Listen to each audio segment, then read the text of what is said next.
Today I'm going to be talking a little bit about habits and OCD recovery.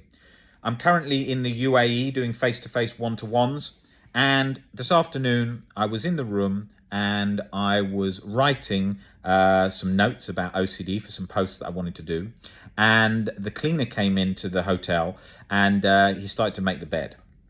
And I spoke to him and I asked him where he was from because I thought he was from Nepal. And he was from Nepal, and he said that he was also a mountaineer, and he's climbed Everest, Annapurna, and a huge other amount of impossible mountains. And I looked at this guy and I thought, when I was just watching him making the bed, even if I hadn't spoken to him about his job or where he was from, if I was just watching him, I could see that he just didn't get out of breath with anything. Now, when you're making a bed and you're lifting a duvet and you're doing that whilst talking, anybody, when you're doing all of that stuff and then you're walking back and forth around the room quickly and doing things like that, you are going to notice that most people tend to be maybe not a lot out of breath, but you just notice a change in breath. Nothing. It was just completely for him, no problem. Obviously, that's nothing compared to climbing a mountain. But what I'm saying is that you could see habitually that he was strong. He was physically fit. He's obviously designed for altitude because he's grown up in Nepal. And you could see that straight away, everything just functioned easily, right? That is habit. That is habit. The way he answered questions, the way he spoke about things, the confidence that came from when he was talking about that subject, you could just see habit, habit, habit, no fear, habit, right? That was a great example to myself when seeing that you can see how important habit is. I noticed that in like what I do, working with OCD. I can make these videos with no notes and speak for an hour, and I could speak on topics. I could speak for 8 hours or 10 hours, or continually speak all day long until I was tired on OCD and subjects with OCD, because there's so much to talk about, and I've done it for so many years, day in, day out. So that's habit. I wouldn't be able to do the same if I was talking about cooking. I'm crap at cooking, so that wouldn't be very good at all. And lucky this isn't a cooking blog, because it would definitely get no views. The thing that you want to be thinking about is, why am I held back? And how much are my habits holding me back? And when you actually look at it, they're in everything. They're in how I sit in this chair. I can tell just when I've been working out a lot, lower body, upper body, how muscles just feel stronger in those areas that we often miss, the glutes. When you're sitting for ages and ages and ages and not particularly working them out, maybe doing squats, whatever. And you can just feel that. You can feel that relaxed, the lower back relaxed in the seat, because I haven't been doing enough core work and I haven't been doing enough lower back exercises. I can feel that. I can feel when muscles are strong, when they've been worked out. I can feel that when I bonk my elbow on the corner of a table, it doesn't hurt because the muscle's already feeling strong and is in those maneuvers. It can maneuver very well. I can tell that when I lift something above my head, that I haven't been doing a lot of shoulder press or a lot of flies, and I can feel that. And I can feel, oh, that muscle just changed or hurt when there was a bit more leverage on that muscle. If you're lifting something at a weird angle and you suddenly feel it. That is habit and strength that comes from habit. And that is the same with OCD in life. Think of the habits when you've spent like 2 days, 3 days with flu and you've been in bed just watching films. Your body feels weak. Your mind feels weak. You're just scrolling. I'm talking about when the flu's gone. Afterwards, muscles feel weak. You think, shit, this is going to take ages to get back in shape. And then very quickly it starts to come back. This is the reason that when people have injuries and they spend a lot of time in hospital, they look down at their legs or their arm and they think, God, where's all that muscle gone? Because the body is responding to habits in all areas of our life all the time. And this is the same with OCD. When you've been constantly telling yourself day in, day out, this is the scariest thing ever. I'm never going to get over this. This is unbearable. Oh my God, if people reject me, I can't take that. And then people do reject you. And then you realize, shit, this ain't even that bad, right? That is the realities of life. You can spot in 2 seconds a human who's got habits that's getting them forward in life and a human that's got habits that's taking them backwards. You can see that all the time. You can spot it in seconds. You can usually spot it in body language. You can spot it in the way they talk. You can spot it in all these areas. So what benefits does that have to us? We can develop these skills to give ourselves the best opportunities in life by changing these areas. One is exercise, that's great. Posture, great for displaying confidence, great for how you hold yourself, and then building other habits into how you speak, how you connect with people, relationships, all those things, habits. When you're looking at everything in life, you're spotting those things when you start to look out for them.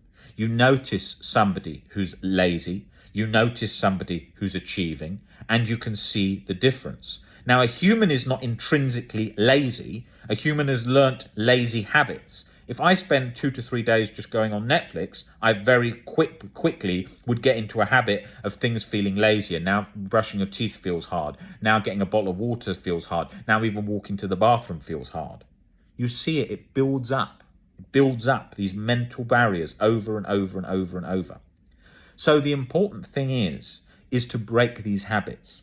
When I was at school, I remember I went to like a boarding school that was abroad for a couple of months. It was like part of the school, and they did that. And when I was there, they said that at that school, you've got to get up every day at 6 a.m. and you've got to make your bed. And then someone's going to come round and give you a measure of your bed out of 10. Right? And you had to make your bed and get a mark out of 10. And that was difficult because they were also measured on half points. So like 9.5 and 8.5 and so on. I used to hate that. I didn't want to be there. I didn't like making my bed like that, and it was bad.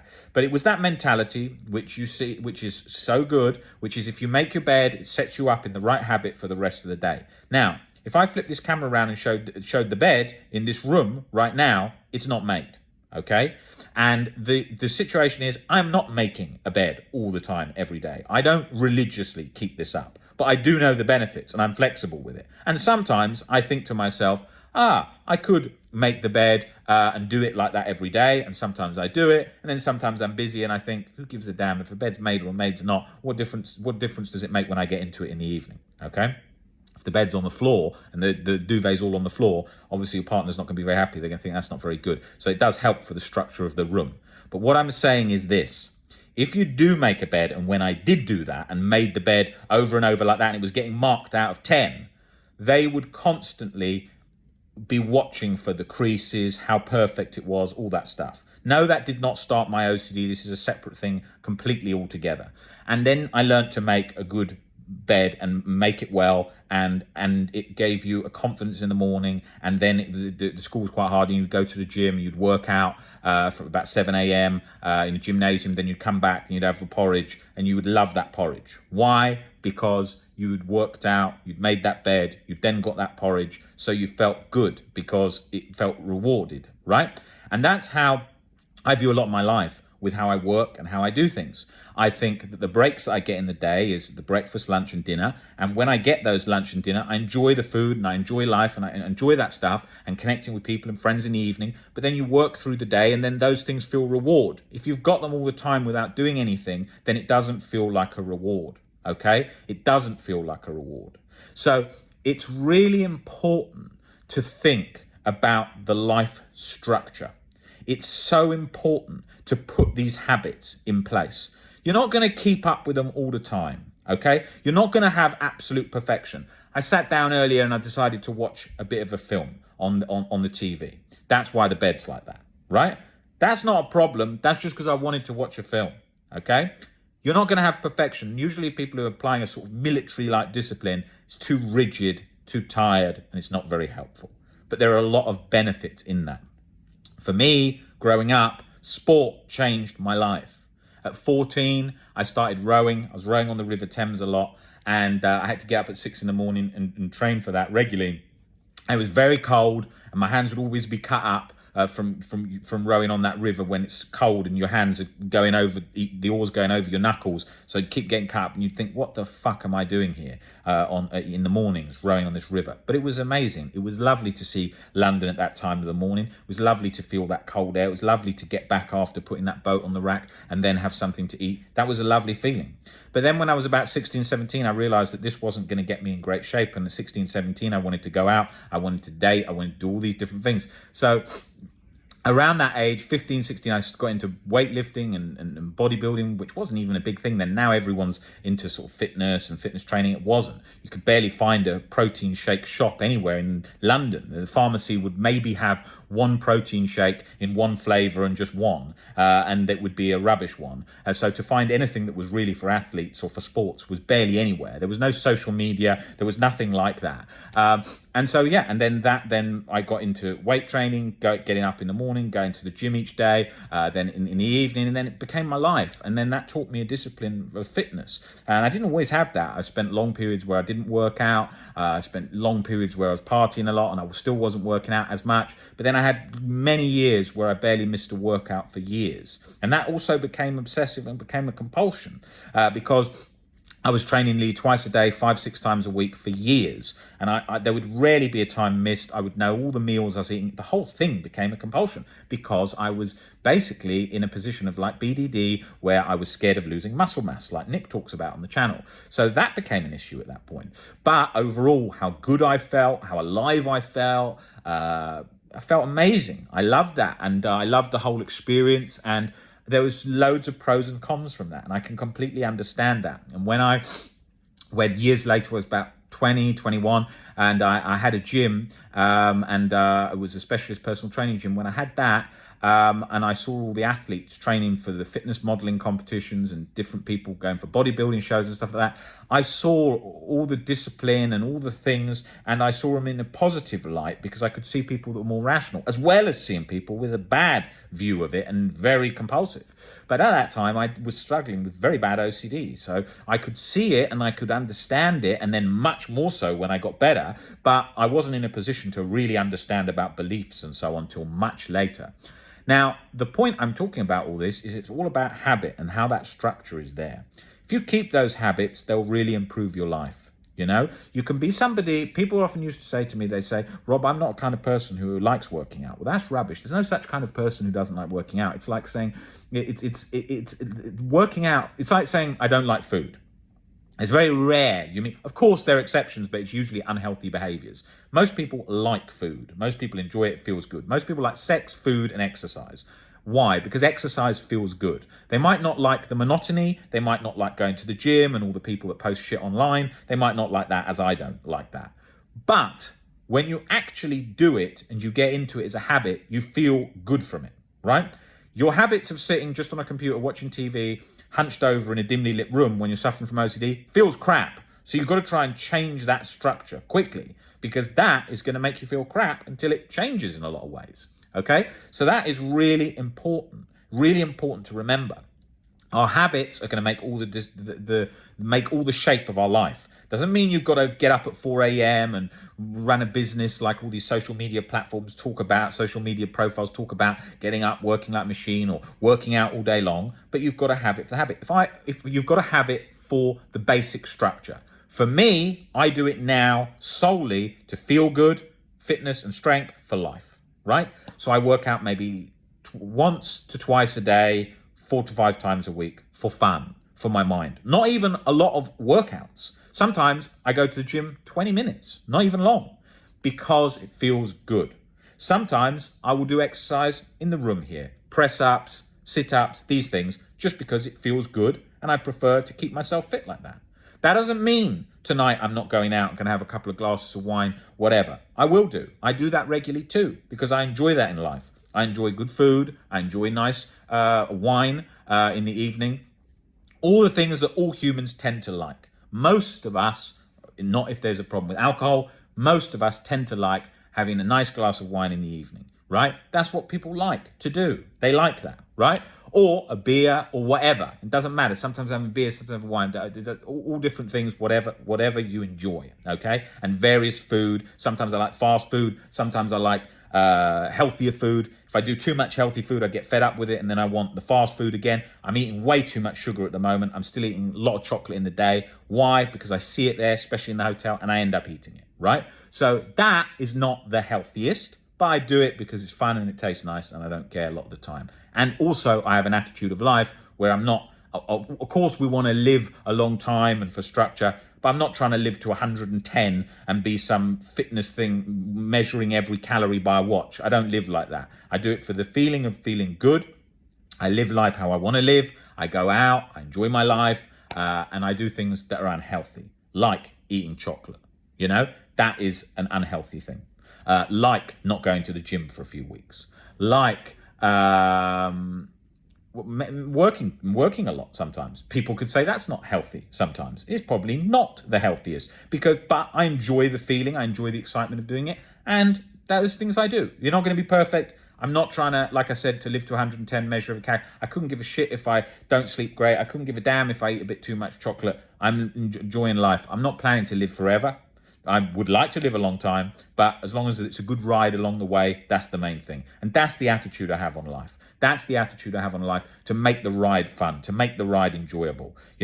Every hero that I can imagine from past generations are dead, long gone, okay? And there are people that died young, and there's people that died old, and we've got no idea when we're going to die. I've known people that smoked all their life and lived to 95, and I've known people that have been so careful they've died. I actually knew a guy, I didn't know him, I knew his wife, and he recently died, not in relation to what I do with OCD, but just through a friend of a friend who recently died because he was checking so much in the hospital. There was a medical accident with checking, and he ended up dying at like 40. Now, there's an example of what over-checking can do. Obviously, that is very rare, and it's not going to happen with OCD, but it doesn't happen in that situation as easy as that. But I'm saying, if you're constantly checking things, accidents can happen. You do hear stories of where someone's gone back to a motorway to keep checking because of OCD, and then they can nearly get themselves in an accident. That happens, okay? People come in all the times that have been scared of using the bathroom, that they've hurt their organs because they haven't been going to the bathroom, or they've been washing their hands too much, they've cut all their hands up. I see that all day long. So it's about living life, taking risk, enjoying life, and that's the way I like to live, because we're not here forever. Life is not forever, like magazines and social media will show, where everyone is super fit and super healthy and going and having this really healthy lunch and healthy breakfast and then measuring how much they sleep on their watch. That's lifeless for me. That's not living. Living has got to be alive. It's got to have a certain element of risk. Otherwise, it's not living to me. And I don't want that bland life. Maybe some other people do want that. But for me, personally, I don't want that. I want to feel alive. I don't want it all perfect and comfortable, because usually when there's no risk at all, life feels dead. And I know I've had that conversation with Nick all the time, who's always trying to convince me that he wants to climb higher and higher mountains and he wants to raise money to climb Everest, which I'm always hesitant of, because with a personality like Nick, I don't want him dropping off the edge off a bloody cliff in Everest, which you can imagine would probably be quite likely with a personality like his. So you've got to think about, in your life, what you want, what's achievable, what habits are going to get you there. Have a laugh, enjoy the ride. Don't become obsessively rigid with it. But at the same time, you're going to need discipline and you're going to need structure, because otherwise nothing's going to get achieved. I can't tell you how many people come in to see me for one-to-ones and they've never read the book months and months later. All the time. I say, okay, what do you think of that? In the section of the book where they talk about this, and then they say, what book? After I've explained the book, after I've explained about getting them and the reading list on our website, all of that over and over and over. It happens all the time because of bad habits. What are the habits there? Reading feels tiring. Reading feels difficult. I can't be bothered to read because that feels hard, but I'd rather just listen to you on the one-to-one. That's not where the main work's done. The main work is done in the one-to-one, in the sense of learning and changing your beliefs, but then you've got to put it into practice. So it's part the session, part the practice. When you're just reading the books and you're not having the input into your thinking, that is also not the practice. So we've got to look at the belief, change what we're doing, make that happen over and over and over till we get results. Okay? So that is application. We have to apply ourselves. Reading is uncomfortable. People often don't want to watch films or documentaries because they think they're long. People often don't want to dispute and break down irrational beliefs because it feels tiring and like schoolwork. And so all of those things stop people recovering. The same as when people think of the gym. What do they think? Tiring. I could do something that's more comfortable. But the comfort doesn't lead to the goals we want. So with your OCD recovery journey, read, break down beliefs, watch films and do exposures. The hard exposures you're putting off are the ones that are going to change your life. I was so grateful when I found exposures. When I found ones, I thought, bloody hell, that's going to be quite difficult, but I can see how that's going to change my life. Not becoming compulsive about exposures, but just doing them persistently to make change. So if you've got exposures and there's ones that you're putting off and you don't want to do, think about how freeing and liberating that could be if you actually did do those. Now take those points and go and apply them. Apply them on your journey today and you will recover. You will recover. There is hope.